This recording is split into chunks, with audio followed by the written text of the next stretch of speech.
আসসালামু আলাইকুম। সম্মানিত দেশবাসী, যে যেখান থেকে আমাকে দেখছেন, আন্তরিক শুভেচ্ছা অভিনন্দন জ্ঞাপন করছি।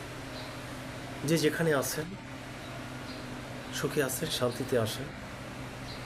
ব্যক্তিগতভাবে আমি আপনাদের সম্মুখে এসেছি আজকের কিছু কথা বলার জন্য। বর্তমান পরিবেশ পরিস্থিতি বাংলাদেশের এমনই একটি পর্যায়ে চলে গেছে,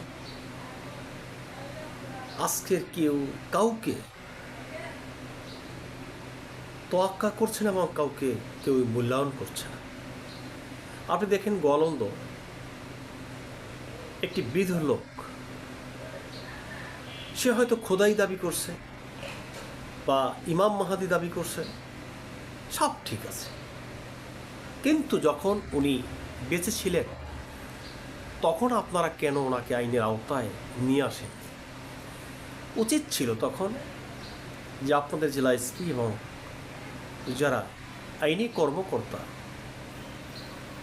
আমাদের জন্য কাজ করে, আইনি কর্মকর্তার কাছে আপনি অ্যাপ্লাই করা উচিত ছিল এবং ধর্মাবলম্বী বিষয় নিয়ে ওই ধারায় আপনার তার বিরুদ্ধে অ্যালিগেশনস জুডিশিয়ালি করা উচিত ছিল, ফৌজদারি করা উচিত ছিল।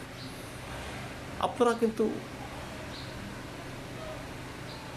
তৎক্ষণাৎ ওই সময় কিন্তু আপনার পদক্ষেপ নেননি, কিন্তু আপনারা কী করলেন?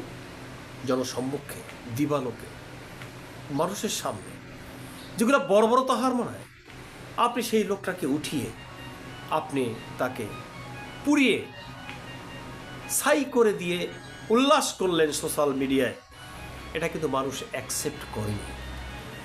বেশি ভালো কিন্তু ভালো না, অতিরঞ্জিত কিন্তু কেউই পছন্দ করে না। এবং আপনারা যেইভাবে যেই কাজটি করেছেন, এটা আসলেই সমাজ বহির্ভূত নয়। তাই আমি বলছি যে আপনারা এ বিষয় নিয়ে সব সময় সোচ্চার ভূমিকা, অগ্রণী ভূমিকা আপনারা পালন করবেন বলে আমি আশা রাখি।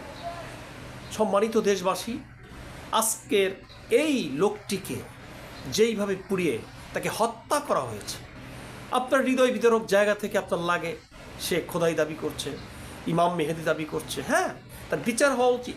আইনি প্রক্রিয়ায় তাকে বিচার করুন। একটি লাশ আপনি কবরে সুয়াল জাপ করছে ফেরেশতারা, আপনারা জানেন, আপনারা আলেম জ্ঞানী, কিন্তু সেখান থেকে উঠিয়ে নিয়ে এসে আপনি তাকে তার বিচার করলেন, তাহলে তো সে মুক্ত হয়ে গেল।